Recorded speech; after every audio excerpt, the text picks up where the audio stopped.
नमस्कार दोस्तों, ये video editorial compilation for mains का पार्ट है। आप प्लेलिस्ट में जाके एडिटोरियल की वीडियोस पेपर वाइज और टॉपिक वाइज देख सकते हो। और अगर आप दिसंबर 2019 के बाद की वीडियोस को देखना चाहते हो तो वीडियो के नीचे मौजूद ज्वाइन बटन की सहायता से आप मेंबरशिप को ज्वाइन कर सकते हो। चलिए डिस्कशन स्टार्ट करते हैं।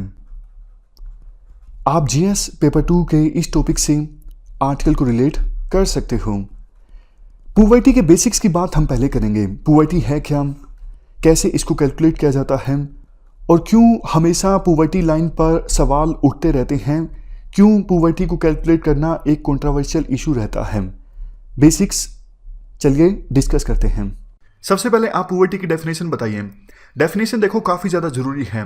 यूपीएससी अगर पॉवर्टी के ऊपर क्वेश्चन पूछती है तो डेफिनेशन आपको याद होनी चाहिए। वहाँ पे डेफिनेशन आप बनाने लगोगे, काफ़ी सारा टाइम वेस्ट हो जाएगा। इसलिए डेफिनेशन जरूरी चीज़ों की आप पहले से याद करके जाइए।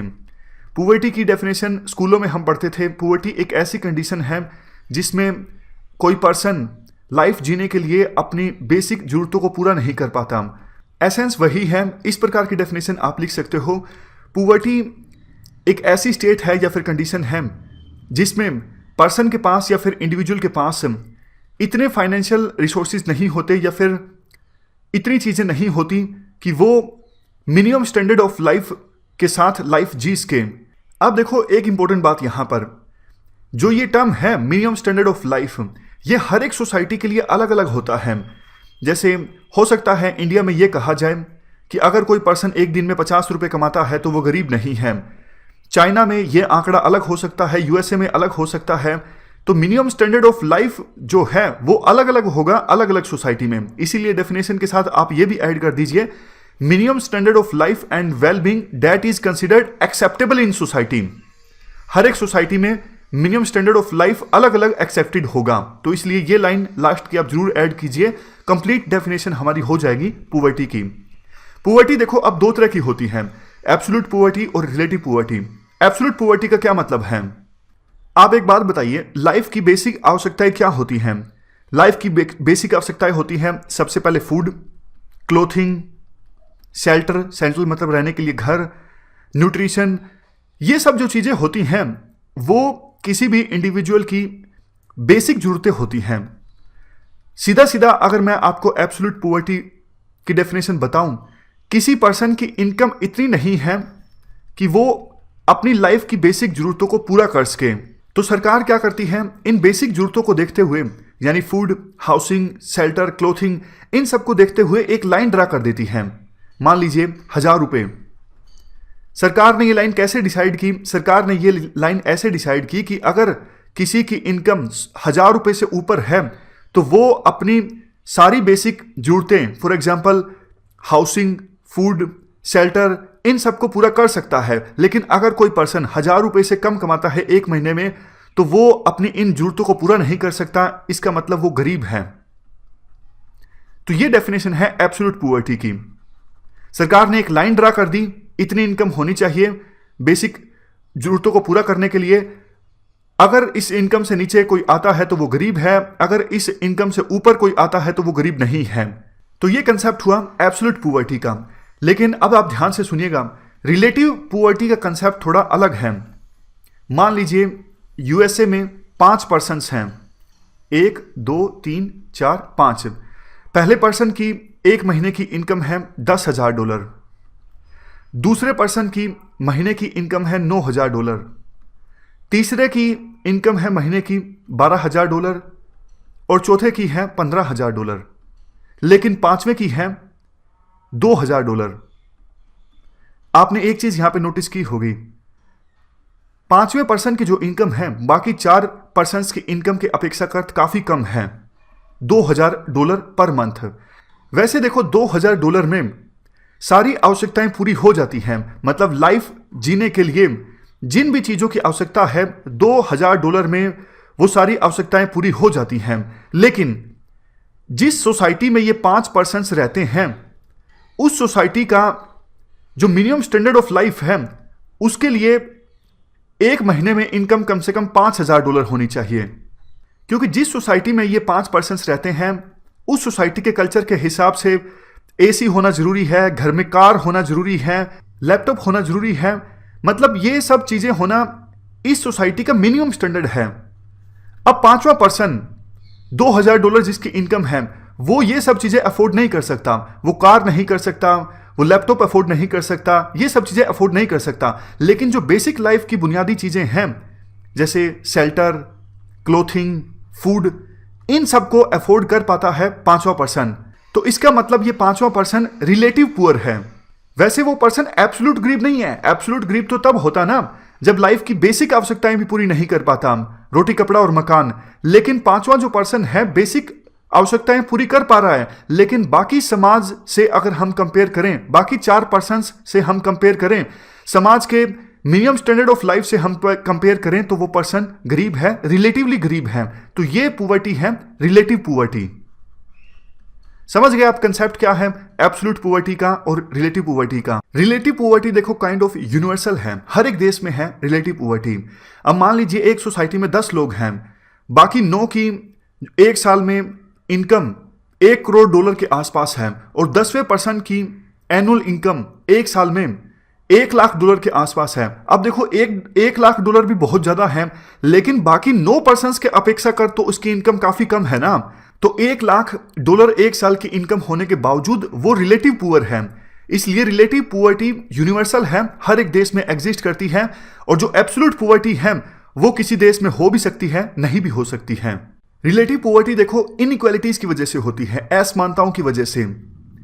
कोई जरूरी नहीं कि जिसकी इनकम कम है वो गरीब है, बस ये है कि उसकी इनकम बाकी लोगों की अपेक्षाकृत कम है, यानी इनइक्वालिटीज हैं इनकम में, असमानताएं हैं इनकम में। तो इसी वजह से रिलेटिव पुवर्टी को इरेडिकेट करना यानी खत्म करना मुश्किल होता है, जबकि एब्सोल्यूट पुवर्टी को अपेक्षाकृत खत्म करना आसान होता है। नेक्स्ट देखो, हम पुवर्टी के मेजरमेंट के बारे में डिस्कस करें उससे पहले मैं आपको बताता हूं, जब भी आपको पुवर्टी से संबंधित कुछ लिखना हो तो आप कई सारी डायमेंशंस कंसीडर कीजिएगा। रोटी कपड़ा मकान तो है ही, यानी फूड, हाउसिंग, क्लोथिंग, ये सब चीजें तो हैं ही। दूसरी डायमेंशंस आप पुवर्टी से संबंधित ऐड करोगे, malnutrition, low income, illness, living conditions, unemployment, illiteracy, education illiteracy, एक जैसे पॉइंट्स हैं, ये आप लिख सकते हो। तो ये सारी डायमेंशंस आप जरूर ऐड कीजिएगा जब पुवर्टी के बारे में आपको कुछ लिखना हो। हम मेजरमेंट ऑफ पुवर्टी डिस्कस करें, यानी पुवर्टी को कैसे मेजर किया जाता है, लाइन क्या है, उससे पहले एक और कंसेप्ट मैं आपको करवाना चाहता हूं। पुवर्टी के काजेस क्या हैं, यानी पुवर्टी होती क्यों है, गरीबी किस कारणवश आती है। पहले देखो हम कुछ थ्योरीज की बात करेंगे कि पुवर्टी क्यों आती है, उसके बाद हम इंडिया के संदर्भ में कुछ स्पेसिफिक रीजन्स की बात करेंगे। जैसे अनएम्प्लॉयमेंट एक रीजन है पुवर्टी का, लेकिन ये स्पेसिफिक रीजन है। पहले हम बात करेंगे थ्योरीज की, क्या थ्योरीज दी गई हैं वेरियस थिंकर्स के द्वारा पुवर्टी के लिए। सबसे पहली थ्योरी तो देखो ये है जो पुराने समय में दी जाती थी, अगर कोई गरीब है तो अपने पिछले जन्म के कर्मों की वजह से गरीब है। किसी ने पिछले जन्म में पाप किए होंगे जिसकी सजा उसे इस जन्म में मिली है, यानी वो इस जन्म में गरीब है। पुराने समय में दी जाती थी ये थ्योरी, आज के समय में टोटली इररिलेवेंट है। आज के समय में देखो सबसे पहली जो थ्योरी है वो है क्लासिकल थ्योरी। क्लासिकल थ्योरी में कहा जाता है अगर कोई पर्सन गरीब है तो उसके लिए वो खुद ही रिस्पॉन्सिबल है। अगर कोई पर्सन गरीब है तो वो अपनी इनएफिशिएंसी के कारण गरीब है, वो आलसी है, लेजी है, वो कुछ करना नहीं चाहता, तभी वो गरीब है। लेकिन देखो कुछ सोशियोलॉजिस्ट इस थ्योरी को मानते नहीं हैं। सोशियोलॉजिस्ट कहते हैं गरीबी आती है वेज डिस्ट्रीब्यूशन और डिवीजन ऑफ लेबर की वजह से। जैसे डॉक्टर स्किल्ड होता है, डॉक्टर की सैलरी काफ़ी ज़्यादा होती है, वेजेस काफ़ी ज़्यादा होते हैं डॉक्टर के। उसके बाद आप नर्स का एग्जांपल ले सकते हो, नर्स सेमी स्किल्ड होती हैं, तो डॉक्टर की अपेक्षाकृत नर्स की जो वेजेस हैं वो कम होते हैं थोड़े। और सबसे लास्ट में वार्ड बॉय तो आप कह सकते हो एक प्रकार से अनस्किल्ड होता है, सबसे कम वेजेस होते हैं वार्ड बॉय के। अब इस एग्जाम्पल में आपने देखा जो पर्सन अनस्किल्ड है उसके वेजेस सबसे ज़्यादा कम है। तो सोशलिस्ट ये कहते हैं देखो इंडिविजुअल को अगर आप स्किल दोगे तो वो गरीब थोड़ी ना होगा। आप ये कैसे कह सकते हो कि इंडिविजुअल लेजी है, इनएफिशिएंट है, इनइफेक्टिव है, इसलिए वो गरीब है। मतलब है कि उस पर्सन के पास स्किल्स नहीं है। अगर आप उसको स्किल दोगे तो वो गरीबी रेखा से ऊपर आ जाएगा। तो आप कैसे कह सकते हो कि इंडिविजुअल अपनी गरीबी के लिए खुद ही रिस्पॉन्सिबल है? समझ गए? यानी एसेंस ये निकलता है, क्लासिकल थ्योरी कहती है कि कोई पर्सन अपनी गरीबी के लिए खुद रिस्पॉन्सिबल है, लेकिन सोशियोलॉजिस्ट इस थ्योरी का विरोध करते हैं। वो कहते हैं इंडिविजुअल को अपॉर्चुनिटी नहीं मिली, उसको स्किल्स नहीं हासिल हुई, इसलिए वो पर्सन गरीब है। तीसरा है कल्चर या फिर सब कल्चर ऑफ पुअर्टी। इस कंसेप्ट के अनुसार देखो, जो लोग गरीब हैं यानी पुअर हैं, गरीबी में रहते रहते उनका रहन सहन, उनका बिहेवियर इस प्रकार से डेवलप हो गया है, यानी उनका कल्चर इस प्रकार का बन गया है, अगर कल को परिस्थितियां चेंज होती हैं, सरकमस्टांसिस अच्छी होती हैं या फिर इकोनॉमिक चेंजेस अच्छे आते हैं, तो भी वो गरीबी रेखा से ऊपर नहीं आएंगे। इसके लिए रिस्पॉन्सिबल है कल्चर ऑफ पुअर्टी। फिर से बोलता हूं, मान लीजिए आज देश में अनएम्प्लॉयमेंट है, अपॉर्चुनिटीज ज्यादा नहीं है, सरकमस्टांसिस अच्छी नहीं है, इकोनॉमिक सिचुएशन अच्छी नहीं है, तो कोई पर्सन ABC गरीबी रेखा से नीचे आता है। अब देखो, गरीबी में रहते रहते उसकी आदतें, उसका रहन सहन, उसका बिहेवियर इस प्रकार का डेवलप हो गया है, यानी पुअर्टी का एक कल्चर डेवलप हो गया है। कल को अगर सरकमस्टांसिस अच्छी होती हैं, एम्प्लॉयमेंट अपॉर्चुनिटीज अच्छी हैं, इकोनॉमिक सिचुएशन इंप्रूव होती है, तब भी वो पर्सन गरीबी की रेखा से ऊपर नहीं आएगा, क्योंकि उसने गरीबी का कल्चर जो डेवलप कर लिया था, उसी कल्चर के हिसाब से वो जी रहा है। उसका बिहेवियर भी पुराने कल्चर के हिसाब से ही है, गरीबी के कल्चर के हिसाब से, उसकी वैल्यूज भी गरीबी के कल्चर के हिसाब से ही हैं। तो ये एक कंसेप्ट है कल्चर और सब culture of poverty. Next theory है पुअर्टी की सोशल स्ट्रक्चर। इस थ्योरी के अनुसार देखो, अगर सोशल स्ट्रक्चर किसी देश में ऐसा है कि उस देश में एजुकेशनल अटेनमेंट कम है, एम्प्लॉयमेंट अपॉर्चुनिटीज कम है, अनएम्प्लॉयमेंट काफ़ी ज़्यादा है, हेल्थ इंडिकेटर्स अच्छे नहीं परफॉर्म कर रहे हैं, तो ऐसी सिचुएशन में संभावना ज़्यादा है गरीबी की। यानी सोशल स्ट्रक्चर रिस्पॉन्सिबल है गरीबी के लिए, ना कि इंडिविजुअल, इस थ्योरी के अनुसार। तो ये हमने पुअर्टी के लिए रिस्पॉन्सिबल कुछ थ्योरीज की बात की। 3 थ्योरीज मैं आपको और भी बताता हूं, इतनी इंपॉर्टेंट नहीं है लेकिन फिर भी आपको बता देता हूं। पॉलिटिकल साइंस में देखो एक कंसेप्ट आता है सरप्लस वैल्यू का। सिंपली अगर आपको एसए में या फिर जीएस में कोट करना हो तो बता देता हूं क्या है ये कंसेप्ट।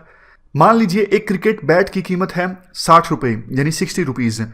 क्रिकेट बैट जो बैट्समैन बैट यूज करता है। अब देखो, इस क्रिकेट बैट को बनाने में रॉ मटेरियल जो यूज हुआ, लकड़ी इस्तेमाल हुई, रबड़ की ग्रिप इस्तेमाल हुई। मान लेते हैं कि रॉ मटेरियल की कीमत है 10 रुपये, 10 नहीं 20 मान लेते हैं, 20 रुपये। और जो लेबर लगी उस क्रिकेट बैट को बनाने में, यानी जिस पर्सन ने अपनी मेहनत से वो बैट बनाया, उस लेबर कॉस्ट मान लेते हैं उस पर्सन की 20 रुपये। मिसलेनियस चार्जेस हम मान लेते हैं 10 रुपये और 10 रुपये मान लेते हैं प्रॉफिट। मार्क्स का सरप्लस वैल्यू का कंसेप्ट ये कहता है कैपिटलिज्म में क्या होता है, लेबर कॉस्ट तो कम कर दी जाती है। लेबर कॉस्ट थी वास्तव में 20 रुपये, लेकिन चूंकि मार्केट में आसानी से लेबर अवेलेबल है, लोग ज़्यादा हैं काम करने वाले, लेकिन काम कम है, तो इसलिए डिमांड एंड सप्लाई मिसमैच है। यानी सप्लाई ज़्यादा है लेबर की लेकिन डिमांड कम है। तो फैक्ट्री मालिक या फिर कैपिटलिस्ट क्लास के जो लोग हैं वो मजबूर करते हैं वर्कर्स को, यानी लेबर क्लास के लोगों को सस्ते में काम करने के लिए। तो 20 रुपये वास्तव में लेबर कॉस्ट थी, लेकिन मजबूर किया जाता है लेबर को 15 रुपये पे काम करने के लिए। और 5 रुपये जो कम दिए गए लेबर को, वो 5 रुपये प्रॉफिट ज़्यादा हो गया। और लेकिन ये प्रॉफिट किसको हुआ? ये हुआ कैपिटलिस्ट क्लास के लोगों को, यानी जिसकी फैक्ट्री थी बैट बनाने की। तो ऐसे होता रहता है, यानी जो अमीर लोग हैं उनके पास पैसा ज़्यादा जमा होता जाता है, और जो वर्किंग क्लास के लोग हैं उनको कम वेजेस दिए जाते हैं, वो और ज़्यादा गरीब होते जाते हैं। ये पॉलिटिकल साइंस का कंसेप्ट है, मार्क्सिस्ट थ्योरी है। नेक्स्ट कंसेप्ट है डिपेंडेंसी थ्योरी। डिपेंडेंसी थ्योरी भी इतनी ज़्यादा इंपॉर्टेंट नहीं है, लेकिन देखो मुझे पर्सनली ऐसा लगता है आपको थोड़ा सा ज़्यादा पता होना चाहिए मेंस के लिए, क्योंकि ज़्यादा अगर आपको पता होता है ना चीज़ों के बारे में, पुअर्टी के बारे में आपके पास इतने सारे पॉइंट्स हैं, तो कहीं ना कहीं इनको आप फोल्डर मटेरियल के तौर पे इस्तेमाल कर सकते हो। तो जल्दी से देख लेते हैं, 30 सेकंड लगेंगे। डिपेंडेंसी थ्योरी क्या है? इसमें क्या होता है, एजी फ्रैंक के द्वारा ये थ्योरी दी गई थी। एजी फ्रैंक कहते हैं वर्ल्ड ना डिवाइडेड है 2 टाइप के कंट्रीज के बीच। कुछ कंट्री जो हैं वो पुअर कंट्री हैं और कुछ कंट्री जो हैं वो रिच कंट्रीज हैं। जो गरीब देश हैं वो डिपेंडेंट हैं रिच कंट्रीज पे। उसी प्रकार से देश के अंदर भी कुछ रीजन्स ऐसे हैं जो गरीब हैं और कुछ रीजन्स किसी देश के अंदर ऐसे हैं जो अमीर हैं। जो गरीब वाले रीजन्स हैं वो डिपेंडेंट हैं उस देश में अमीर रीजन्स के ऊपर। जैसे आप एग्जांपल ले सकते हो बीटी कॉटन का। देखो 2001 में सिचुएशन हमारे देश में ऐसी थी कि हम कॉटन को इंपोर्ट करते थे, लेकिन उसके बाद बीटी कॉटन आया जो कि एक जीएम क्रॉप है। बीटी कॉटन के बाद हम अब कॉटन को एक्सपोर्ट करने लगे हैं, यानी कॉटन की पैदावार एकदम से बढ़ गई है। लेकिन आप सोच के देखिए, कॉटन के सीड्स कौन मुहैया करवा रहा है? मेनली डोमिनेशन है मोनसेंटो कंपनी की। मोनसेंटो कंपनी किसकी है? यूएसए की है। तो काइंड ऑफ हम डिपेंड हो गए हैं यूएसए के ऊपर। अब देखो शुरुआत में तो इन सीड्स ने अच्छा काम किया, लेकिन अब इन सीड्स से पैदावार उतनी ज़्यादा अच्छी नहीं होती और ज़्यादा सीड्स खरीदने पड़ते हैं। मोनसेंटो कंपनी ने सीड्स के दाम भी बढ़ा दिए हैं, तो गरीब किसान और ज़्यादा गरीब होता जा रहा है क्योंकि अब उसकी डिपेंडेंसी क्रिएट हो गई है मोनसेंटो कंपनी के ऊपर। यह थ्योरी दी गई थी एजी फ्रैंक के द्वारा। थ्योरी का नाम है डिपेंडेंसी थ्योरी। लास्ट थ्योरी है फंक्शनल थ्योरी, गरीबी की। फंक्शनल थ्योरी दी गई थी हर्बर्ट गैंस के द्वारा। नाम आपको याद रखने की आवश्यकता नहीं है, हर्बर्ट गैंस के द्वारा। आप में से किसी का सोशियोलॉजी ऑप्शनल होगा तो आप ये सारी थ्योरीज ज़्यादा डिटेल से पढ़ सकते हो, नाम भी याद कर सकते हो थिंकर्स के, लेकिन जीएस के लिए नाम याद रखने की आवश्यकता नहीं है। फंक्शनल थ्योरी में क्या कहा जाता है? गरीबी जो है कुछ लोगों के लिए बहुत ज़्यादा फायदेमंद होती है, यानी कुछ वेस्टेड इंटरेस्ट के लोग हैं उनके लिए गरीबी इंपॉर्टेंट है, फायदे का सौदा है। जैसे एग्जाम्पल दिया जाता है हर्बर्ट गैंस के द्वारा पॉलिटिशियंस का। अगर गरीबी देखो समाज से खत्म हो जाएगी तो पॉलिटिशियंस लिप सर्विस क्या करेंगे, बड़े बड़े वादे क्या करेंगे, इसलिए पॉलिटिशियन वास्तव में चाहते ही नहीं गरीबी को खत्म करें। पुलिस का एग्जाम्पल आप ले सकते हो। गरीबी है तो नंबर ऑफ क्राइम्स ज़्यादा होते हैं, इसीलिए पुलिस जो है ब्राइब लेती है, पुलिस का काम भी चलता रहता है, इसलिए पुलिस नहीं चाहती गरीबी खत्म हो। एनजीओ जो गरीबी को खत्म करने के लिए काम करते हैं, गरीबी की वजह से ही तो एनजीओज की रोजी रोटी चलती है, इसलिए वो भी नहीं चाहते कि गरीबी खत्म हो। मेडिसिनल प्रोफेशनल, अगर देखो गरीब लोग हैं तो उनको डिजीज ज़्यादा होते हैं क्योंकि उनको न्यूट्रिशनल फूड नहीं मिल पाता। तो जो डॉक्टर लोग हैं वो भी चाहते हैं कि गरीबी खत्म ना हो। इवन मिडिल क्लास के लोग भी, क्योंकि उनके लिए गरीब लोग जो हैं वो मोटिवेशन का काम करते हैं। उनको लगता है कि हाँ कोई तो है समाज में जो हमसे भी गरीब हैं। सबसे लास्ट में गरीब लोग जो हैं वो समाज के फिल्थी काम करते हैं। फिल्थी काम मतलब जैसे कंस्ट्रक्शन वर्क होगा, मैनुअल स्क्वेंजिंग होगी। अगर कोई गरीब होगा ही नहीं तो ऐसे काम कौन करेगा? तो काइंड ऑफ थोड़ी अजीब थ्योरी है ये, फंक्शनल थ्योरी है, ये दी गई थी हर्बर्ट गैंस के द्वारा। तो ये सारी थ्योरीज आप कोट कर सकते हो एक एक दो लाइनों में अगर यूपीएससी क्वेश्चन पूछती है what are the various theories related to poverty. अब हम इंडिया स्पेसिफिक फैक्टर्स की बात करते हैं। इंडिया में गरीबी क्यों है? सबसे पहला रीजन है पॉपुलेशन ग्रोथ। आपको पता है इंडिया की जनसंख्या अब 125 करोड़ के आसपास है। हर साल 17 मिलियन पीपल ऐड हो जाते हैं। हमारे देश में पॉपुलेशन बहुत ही ज़्यादा तेज़ी से बढ़ रही है, लेकिन रिसोर्स नहीं बढ़ रहे हैं। रिसोर्स लिमिटेड है और पॉपुलेशन बढ़ रही है, तो इसका मतलब ये होगा रिसोर्सेज का क्रंच होगा और गरीबी आएगी। दूसरा रीजन है एग्रीकल्चर प्रोडक्टिविटी। एग्रीकल्चर प्रोडक्टिविटी धीरे धीरे बहुत ज़्यादा कम हो रही है और अभी भी मेजॉरिटी ऑफ जो लोग हैं हमारे देश में वो कृषि में लगे हुए हैं। ऑलमोस्ट 50% से थोड़े कम लोग हमारे देश में अभी भी एग्रीकल्चर सेक्टर में लगे हुए हैं।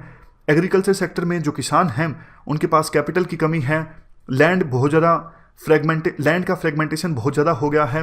क्योंकि देखो आगे आगे जनरेशन बढ़ती है, एक पर्सन है उसके 2 बच्चे होंगे, लैंड डिवाइड होगा, आगे बच्चे होंगे उनके बीच लैंड डिवाइड होगा, इसलिए लैंड होल्डिंग काफ़ी कम हो गई है। लैंड जितना कम छोटा होगा उस छोटे लैंड में बड़ी मशीन्स का इस्तेमाल नहीं किया जा सकता, तो प्रोडक्टिविटी बहुत ज़्यादा कम हो जाती है। नेक्स्ट है इकोनॉमिक डेवलपमेंट। इकोनॉमिक डेवलपमेंट जिस हिसाब से हमारे देश में आना चाहिए था उस हिसाब से आ नहीं पाया, ये एक रीज़न है पॉवर्टी का। इन्फ्लेशन ज़्यादा रहती है तो वो लोग जो गरीबी रेखा से नीचे आते हैं वो अपना जीवन निर्वाह नहीं कर सकते। एम्प्लॉयमेंट अपॉर्चुनिटीज़ हमारे देश में कम है। Capital and able entrepreneurship deficit होना ये चाहिए। देखो गांव में अगर अच्छे खासे एंटरप्रेन्योर्स बाहर निकल के आएँ तो गांव में कुछ इंडस्ट्रीज इस्टाब्लिश हों और ज़्यादा से ज़्यादा लोगों को रोज़गार मिले, लेकिन परंपरागत रूप से हमारे देश में एबल एंटरप्रेन्योरशिप की कमी रही है। अब गवर्नमेंट काफ़ी सारी स्कीम्स चला रही है ताकि ज़्यादा से ज़्यादा जो हमारे देश के यूथ हैं वो एंटरप्रेन्योर्स बने, उनको सपोर्ट करने के लिए सरकार के काफ़ी सारे प्रोग्राम्स हैं, लेकिन परंपरागत रूप से हमारे देश में एंटरप्रेन्योरशिप की डेफिसिट रहा है। उसके बाद है सोशल सेक्टर। सोशल सेक्टर हमारे देश में काफ़ी ज़्यादा पिछड़ा हुआ है। अभी भी कास्ट सिस्टम है, लॉ ऑफ इनहेरिटेंस, बहुत सारे सुपरस्टिशंस, शादी ब्याह पर इतना ज़्यादा खर्च किया जाता है, तो इन सब चीज़ों से भी गरीबी आ जाती है। आप देख लीजिए रूरल इलाकों में, हरियाणा पंजाब में अभी भी ऐसा कल्चर है, बेशक किसान गरीब हो लेकिन लड़की की शादी होगी तो बहुत ज़्यादा दहेज देगा और शादी बहुत ज़्यादा धूमधाम से करेगा, कर्ज लेके करनी पड़े। तो सोशल स्ट्रक्चर्स भी कहीं ना कहीं गरीबी के लिए रिस्पॉन्सिबल हैं। सबसे लास्ट वाला पॉइंट है पॉलिटिकल फैक्टर्स। देखो इतने सालों तक तो हम गुलाम थे और ब्रिटिशर्स ने हमको लूटा, यहाँ से वो पैसे लेके गए अपने देश में। उनकी जो पॉलिसीज़ थी हम हिस्ट्री में पढ़ते हैं किस प्रकार से हमारे देश का एक्सप्लोटेशन किया गया। दादा भाई नौरोजी के द्वारा एक थ्योरी भी दी गई थी, ड्रेन ऑफ वेल्थ थ्योरी।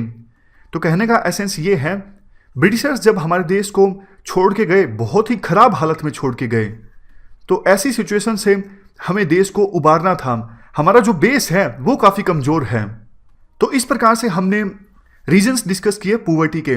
अब देखो आप क्लासिफाई भी कर सकते हो रीजन्स को। अगर यूपीएससी पूछे रूरल पॉवर्टी के क्या रीजन्स हैं, तो रूरल पॉवर्टी के आप रीजन्स इस प्रकार से बता सकते हो, ineffective implementation of anti poverty programmes, मतलब गरीबी को खत्म करने के लिए जो प्रोग्राम्स हैं उनका इफेक्टिव इंप्लीमेंटेशन नहीं हो रहा है, ये पहला पॉइंट।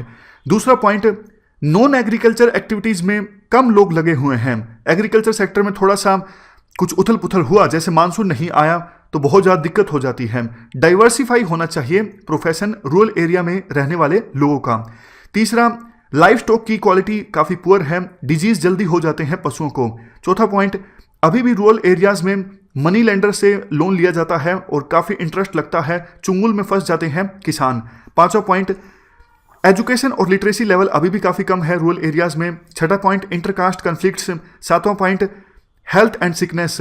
छोटा सा आप देख लीजिए रूरल एरिया में, इवन ये तो अर्बन एरिया में भी होता है, थोड़ी सी बीमारी हो जाए किस प्रकार से पूरे परिवार पर दुखों का पहाड़ टूट पड़ता है। आउट ऑफ पॉकेट एक्सपेंडिचर काफ़ी ज़्यादा आ जाता है। नेक्स्ट है अनफेवरेबल क्लाइमेट। देखो काफ़ी बार मानसून आता है अच्छा, काफ़ी बार नहीं भी आता है, काफ़ी बार फ्लड आ जाती है, तो ये भी रीजन्स बनते हैं पॉवर्टी के। बाकी आप जनरल भी लिख सकते हो, जैसे इकोनॉमिक पॉलिसी जिम्मेदार है, सरकार एमएसपी ठीक से डिसाइड नहीं करती या फिर एक्सपोर्ट इंपोर्ट पॉलिसी ठीक से डिसाइड नहीं करती और रिसोर्सेज का ठीक से यूटिलाइजेशन नहीं होता, ये भी रीजन्स हैं पॉवर्टी के। एग्रीकल्चर में अभी भी पुरानी टेक्निक्स का इस्तेमाल किया जाता है, तो एग्रीकल्चर सेक्टर हमारा काफ़ी बैकवर्ड है, ये भी एक रीजन है रूरल पॉवर्टी का। तो ये सब कुछ हमने रीजन्स डिस्कस किए रूरल पॉवर्टी के। अगर अर्बन पॉवर्टी के रीजन्स की हम बात करें, आप बताइए अर्बन एरियाज में पॉवर्टी क्यों है? सबसे पहला रीजन तो देखो पॉपुलेशन का ही है, ओवर पॉपुलेटेड है अर्बन एरियाज। दूसरा, गांव से शहरों में माइग्रेशन काफ़ी होता है, कोई गया गांव से शहर में, जॉब नहीं लगी, स्लम एरिया में रहना स्टार्ट कर देता है, बुनियादी आवश्यकताएं पूरी नहीं होती, गरीबी के दलदल में फंस जाता है। नेक्स्ट पॉइंट, स्किल्ड या फिर ट्रेंड पर्सनल की कमी रहती है। और नेक्स्ट पॉइंट, अनएम्प्लॉयमेंट काफ़ी ज़्यादा है या फिर अंडर एम्प्लॉयमेंट भी काफ़ी ज़्यादा है। पीएचडी आजकल अप्लाई करते हैं पीएन की जॉब के लिए, आपने देखा होगा। हेल्थ एंड डिजीज का पॉइंट कॉमन है, अर्बन में भी है रूरल में भी है। एजुकेशनल सर्विसेज की क्वालिटी अच्छी नहीं है, एजुकेशन प्राप्त करके भी पर्सन इस काबिल नहीं बन पाता कि वो इंडस्ट्री में उसकी जॉब लग सके। इसके अलावा कुछ आप जनरल पॉइंट्स भी लिख सकते हो, जैसे शहरों में स्किल डेवलपमेंट की कमी है कुछ लोगों के पास, और इकोनॉमिक डेवलपमेंट ओवरऑल हमारे देश में उस गति से नहीं आ पाई, जो पॉइंट हमने ऑलरेडी डिस्कस किया। आप ये भी लिख सकते हो, रूरल एरियाज में पॉवर्टी को खत्म करने के लिए सरकार की बहुत सारी स्कीम्स हैं, लेकिन उस हिसाब से अर्बन एरियाज में पॉवर्टी को खत्म करने के लिए सरकार की स्कीम्स काफ़ी कम हैं। आगे क्वेश्चन ये उठता है, गरीबी के परिणाम क्या होते हैं? अगर कोई पर्सन गरीब है तो उसको किन कंसिक्वेंसेस का सामना करना पड़ेगा? इतना आसान यूपीएससी पूछती नहीं है, लेकिन ऐसे में लिखने के लिए काम आएंगे कंसिक्वेंसेस होते क्या हैं पॉवर्टी के। देखो मैं आपको सोचना सिखाता हूं, अगर आपको ना भी पता हो गरीबी के क्या कंसिक्वेंसेस हैं, नॉर्मली आप हर एक डायमेंशन में सोच के देखिए। सबसे पहले आप पॉलिटिकल डायमेंशन में सोचिए, अगर कोई पर्सन गरीब है तो वो पॉलिटिकल एक्टिविटीज में पार्टिसिपेट नहीं कर पाता, तो ये सिंपल पॉलिटिकल डायमेंशन है। सोशल डायमेंशन लाइए, सोसाइटी में क्या आता है? सोसाइटी में देखो एजुकेशन आता है, सोसाइटी में हेल्थ भी आता है, कल्चर को आप अलग से लीजिए, फिलहाल सोसाइटी की डायमेंशन आप सोचिए। अगर कोई पर्सन गरीब है तो ठीक से एजुकेशन नहीं प्राप्त कर सकेगा। अगर कोई पर्सन गरीब है तो वो थोड़ा सा डिजीज होगा तो अच्छे हेल्थ नहीं प्राप्त कर सकेगा, उसकी जो एक्सपेक्टेंसी है, लाइफ एक्सपेक्टेंसी, वो काफ़ी कम हो जाएगी। अब आइए आप इकोनॉमिक डायमेंशन की तरफ। अगर कोई पर्सन गरीब है तो उसके पास चॉइसेस नहीं होंगी। पैसे अगर कम हैं तो चॉइसेस छोड़िए, वो तो अपनी बेसिक जीवन का जो निर्वाह है वो भी नहीं कर पाएगा। उसके पास घर नहीं होगा, उसके पास कपड़े खरीदने के लिए पैसा नहीं होगा। वो सारे जो हमने शुरुआत में पॉवर्टी के डायमेंशंस डिस्कस किए थे वो सारे आप यहाँ पे लिख सकते हो। इवन कल्चरल एस्पेक्ट में आप लिख सकते हो कि अगर जो पर्सन गरीब होता है तो फैमिली में भी काफ़ी तरह की टेंशन्स हो जाती हैं गरीबी की वजह से। गरीब परिवारों में काफ़ी बार, मतलब ये स्टडी कहती है, डाइवोर्स, वायलेंस, ये सब चीज़ें ज़्यादा देखने को मिलती हैं। इवन गरीबी की वजह से नेशनल इकोनॉमी भी प्रभावित होती है। सोच के देखिए, जो लोग गरीब हैं उनके पास स्किल्स नहीं हैं, अगर उनको स्किल्स दे दी जाएं तो इकोनॉमिक एक्टिविटीज़ कितना इंक्रीज होंगी और देश की जीडीपी कितना बूस्ट हो सकती है। इवन सरकार काफ़ी सारा पैसा खर्च कर देती है सोशल सेक्टर स्कीम्स पर। अगर हमारे देश में गरीबी ना हो तो जो पैसा सरकार सोशल सेक्टर स्कीम्स पर खर्च करती है उतना पैसा नहीं खर्च करना पड़ेगा और उस पैसे का इस्तेमाल किया जा सकता है हमारे देश में इंफ्रास्ट्रक्चर को बूस्ट करने के लिए या फिर दूसरी इकोनॉमिक एक्टिविटीज़ में। तो ये हमने कंसिक्वेंसेस डिस्कस किए गरीबी के। अब हम डिस्कस करते हैं गरीबी रेखा के कैलकुलेशन के बारे में। सबसे पहला देखो प्रयास गरीबी रेखा के कैलकुलेशन से संबंधित किया गया था आज़ादी से पहले 19th सेंचुरी के सेकेंड हाफ में दादा भाई नौरोजी के द्वारा। 1867-68 प्राइस को बेसलाइन माना दादा भाई नौरोजी ने और काफ़ी सारे आइटम्स को कंसिडर किया। फॉर एग्जांपल आटा, दाल, मटन, वेजिटेबल, घी, वेजिटेबल ऑयल, साल्ट, इन सब चीज़ों की आवश्यकता है बेसिक जीवन को निर्वाह करने के लिए।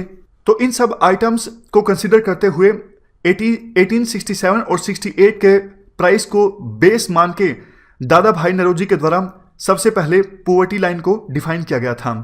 उसके बाद देखो दूसरा प्रयास हुआ 1938 में। उसमें कांग्रेस के प्रेसिडेंट थे सुभाष चंद्र बोस। सुभाष चंद्र बोस कांग्रेस के प्रेसिडेंट थे और उन्होंने एक कमेटी गठित की थी, national planning committee. Jawaharlal Nehru chairman थे इस नेशनल प्लानिंग कमेटी के। इस कमेटी के द्वारा कहा गया था पर मंथ इनकम 15 से 25 रुपए के बीच गरीबी रेखा होनी चाहिए। आपको देखो ये सब याद रखने की आवश्यकता नहीं है, सिर्फ एक अंडरस्टैंडिंग बनाने के लिए हम डिस्कस कर रहे हैं कि हिस्ट्री में किस किस के द्वारा गरीबी रेखा को डिफाइन किया गया। आज़ादी के बाद जो एफर्ट्स लगाए गए वो इंपॉर्टेंट हैं। आज़ादी के बाद गरीबी रेखा को डिफाइन करने का पहला प्रयास किया गया 1962 में। प्लानिंग कमीशन का वर्किंग ग्रुप था।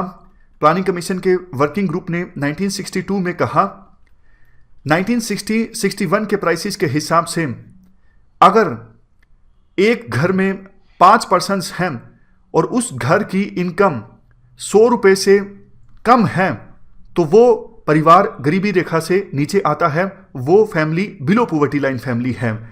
और अर्बन एरिया में रहने वाली फैमिली के लिए आंकड़ा था 125 रुपये। यानी प्लानिंग कमीशन के इस वर्किंग ग्रुप के अनुसार अर्बन एरिया में कोई फैमिली रहती है और उस फैमिली में 5 पर्सन्स हैं और फैमिली की एक महीने की इनकम 125 रुपये से कम है तो वो फैमिली बीपीएल फैमिली में आता है।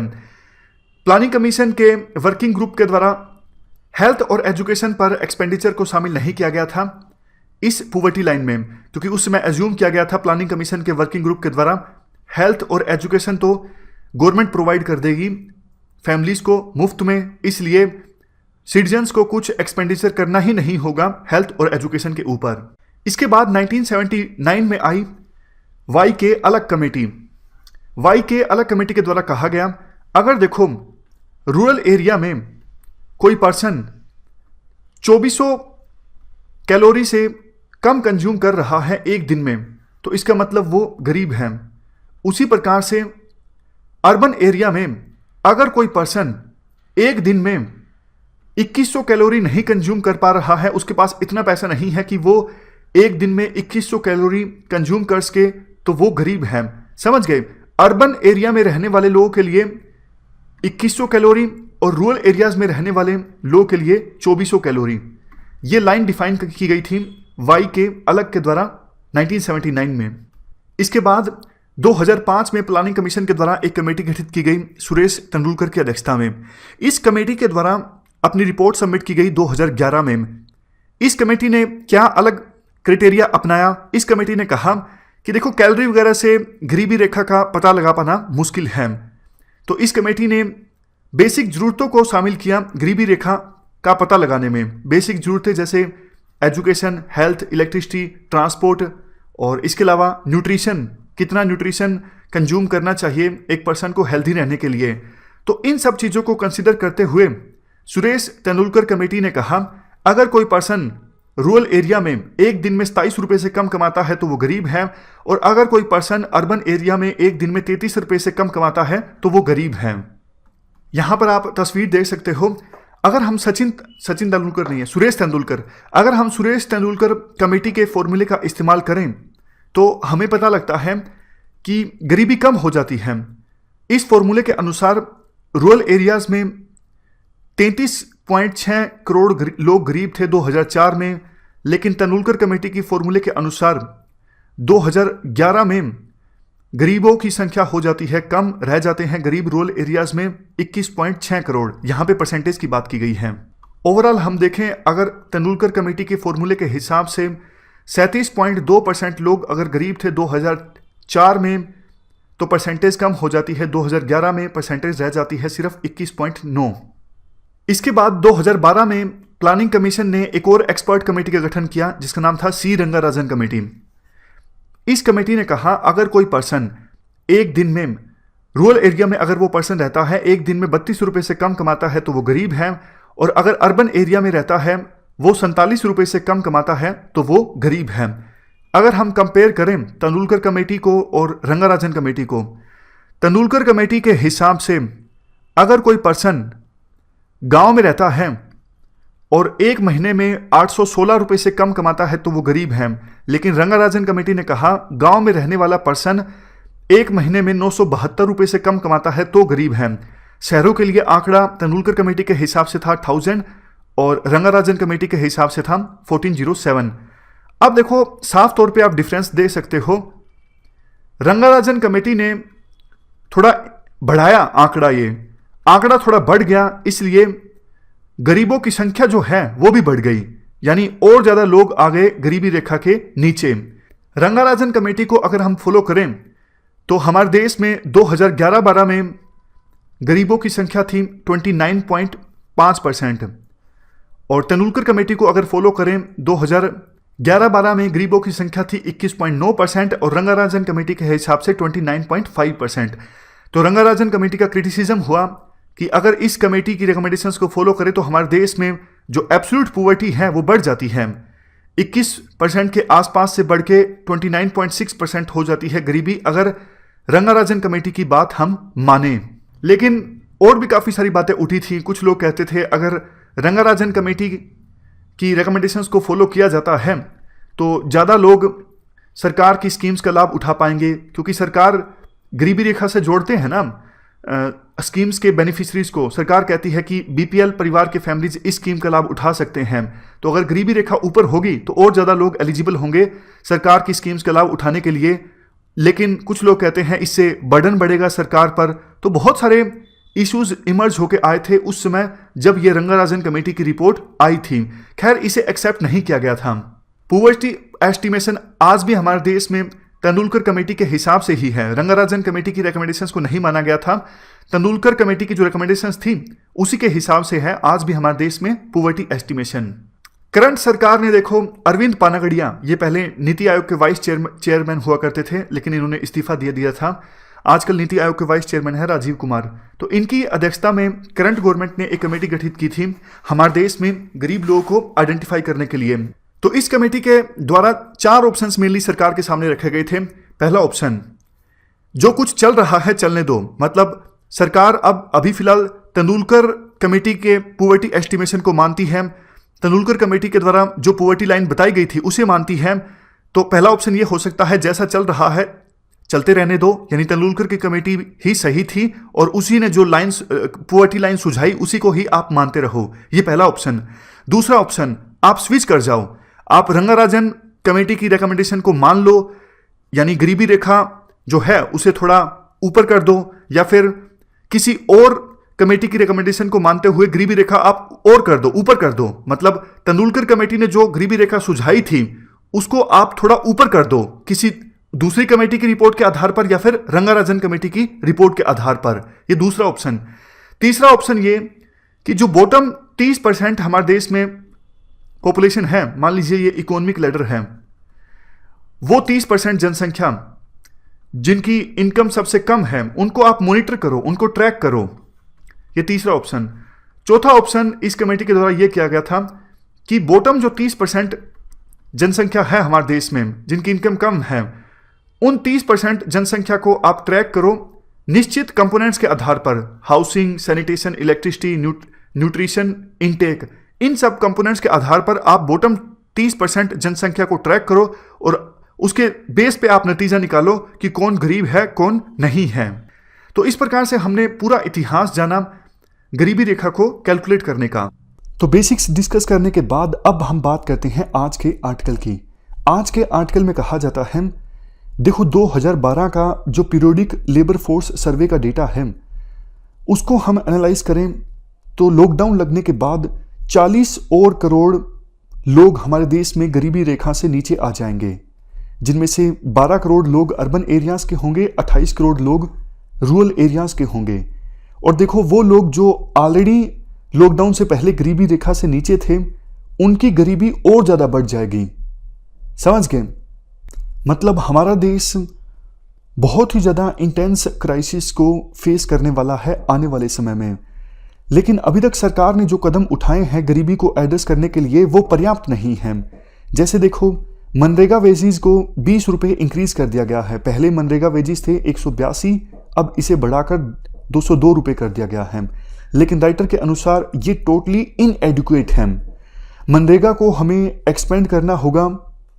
हमें ऐसा प्रोविजन करना चाहिए कि कोई भी पर्सन जो मनरेगा के तहत एम्प्लॉयमेंट हासिल करना चाहता है तो वो 1 महीने में 20 दिनों का काम हासिल कर सके और आने वाले 6 महीनों के लिए इससे सरकार को एडिशनल 1.6 लाख करोड़ एलोकेट करने होंगे, जो कि बहुत ही ज़्यादा जरूरी है। इसके अलावा पीडीएस को यूनिवर्सलाइज करने की दिशा में सरकार ने कदम उठाए हैं, लेकिन जो कदम उठाए गए हैं उनसे डर है कुछ लोग एक्सक्लूड हो सकते हैं। जैसे देखो कईयों के पास राशन कार्ड नहीं है और दिल्ली में एक स्कीम चलाई गई, जिनके पास राशन कार्ड नहीं है वो कूपन हासिल करके राशन प्राप्त कर सकते हैं, लेकिन इसमें कुछ वल्नरेबल सेक्शंस जो हैं वो एक्सक्लूड हो गए, उनको फिर भी फूड ग्रेन नहीं मिल पाया। तो इस एग्जाम्पल से हमें सीखना चाहिए, इसलिए यूनिवर्सलाइज करने की आवश्यकता है पीडीएस को, ताकि कोई भी पर्सन फूड ग्रेन हासिल करने से चूक ना जाए और वो भुखमरी का शिकार ना होने पाए। इसके अलावा देखो अर्बन एरियाज में क्या किया जाए। चलो रूरल एरियाज में तो मनरेगा की सहायता से रोजगार प्रोवाइड किया जा सकता है। अर्बन एरियाज में भी किसी न किसी प्रकार के अर्बन एम्प्लॉयमेंट गारंटी प्रोग्राम की आवश्यकता है। म्यूनिसिपैलिटीज के द्वारा इस प्रकार का कोई डायरेक्ट एम्प्लॉयमेंट प्रोग्राम चलाया जा सकता है, जिसमें अगर कोई पर्सन काम करने का इच्छुक है उसे 1 महीने में 20 दिनों का काम दिया जाए। और काम दिया जा सकता है स्लम एरियाज में। स्लम एरियाज में बेसिक इंफ्रास्ट्रक्चर का अभाव होता है, जैसे drinking water, toilet construction, parks, common areas, urban afforestation, social forestry.